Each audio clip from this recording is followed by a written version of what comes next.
Hey guys, welcome back to another episode of Section 8 Real Estate Investing. I'm Rhett. Don't forget to like this video, subscribe to the channel, and leave your questions and comments. I'll get to all of them.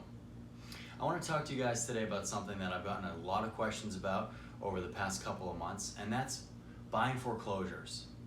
Now, the process of buying foreclosures has changed a little bit in the current real estate landscape that we see today. There was a time where a foreclosure, you could send a lowball out to a bank, and if they had been holding the property for a while, they might accept your lowball offer. Today, that's not the case. Foreclosures are in high demand for a couple reasons. One, people have a lot of money right now and are looking for projects to flip.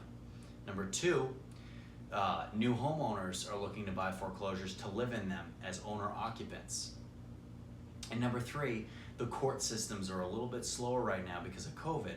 So in order to get a foreclosure through the court system and actually on the market is going to take a little bit more time. So the supply of these things is dwindling, the demand is going up, and that's why foreclosures really are having a tough time staying on the market. I've purchased a lot of foreclosures in my time.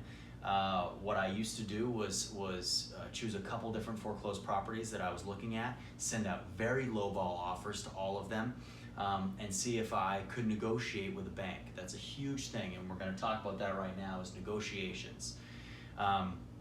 Banks don't want to be in the business of holding property, right? Banks want to hold mortgages. They don't want to hold actual property, okay? For a bank to hold a vacant foreclosed home, it's costing them money. They're paying property taxes, they're paying vacant property, vacant home insurance, which is very expensive, liability insurance. If somebody goes into the home, and gets hurt or is walking their dog and falls in a big hole and breaks their ankle, who's on the hook for that? The property owner. Who owns the property? The bank, right? Because it's sitting there on the market. So in the past, I've had great success in buying these things for cheap because banks just want to get rid of them. They've already taken the loss. They just want to get rid of it. They're willing to cut their losses. Just take the money. Now, things have changed, okay? Now because there is a lot of demand, a lot of times these foreclosures are going into bidding wars. Banks are having agents represent their listings and taking highest and best offer, which is always tough, which means you got to kind of put your money where your mouth is right off the bat. But one thing that's constant with foreclosed properties is you got to buy them in cash. Now, what do I mean by cash? Well, real cash. Now, how you get that cash, if you want to take a hard money loan, however you want to get that cash, if it's your cash, whatever, we're not even going to go there. You guys know how I feel about hard money. I don't like it, but cash is king, always, and especially when it comes to buying foreclosures. There's a couple reasons for that. Number one is you can't get financing for a foreclosed home because they won't pass inspection.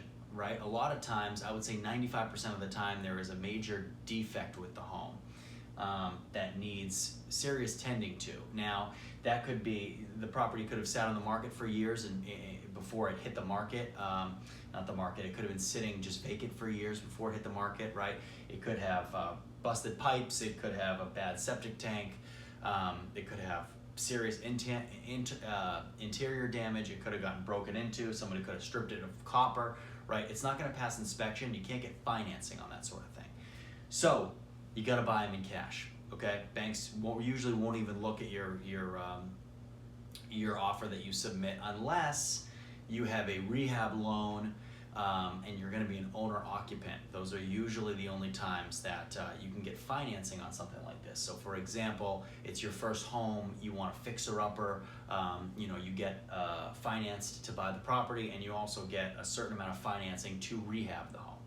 But for our sake, we're investors, right? We're not looking at living in this thing. We're looking at renting it out, getting it up to speed, renting it out, or fixing it up and putting it back on the market as a flip, right? Okay, so cash, number one, all right? Number two, contractor. Make sure you guys have good contractors lined up because we want to keep this process quick.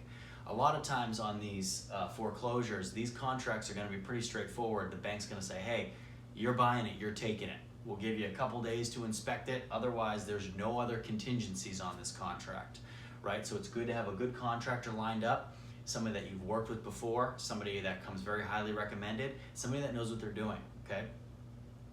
And lastly, inspection. Now, a lot of times people want to,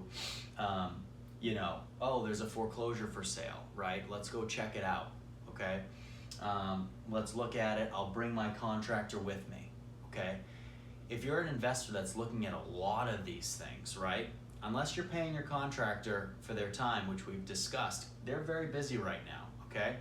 Say you might not be able to go to the property before you buy it.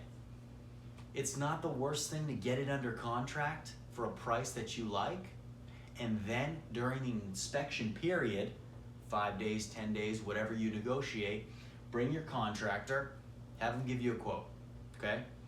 Now, ideally, you go with your contractor before you get it under contract to see if there's something majorly wrong with it before you waste, a couple more days getting it under contract. But it's not the worst thing to get these things under contract.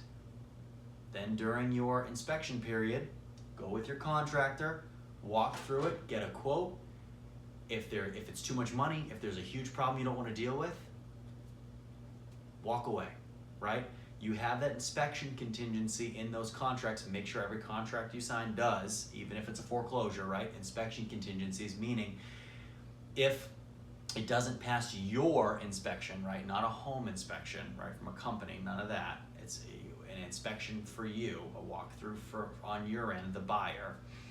If it doesn't pass your inspection, and there's something you see that, it's too much money to fix, or there's a huge problem, you walk in, there's no roof, and there's been water coming in for 3 years, and you don't want to deal with it, you could walk away, you enact your inspection contingency, you get your earnest money back, and the only thing you lost was a little bit of your time, all right?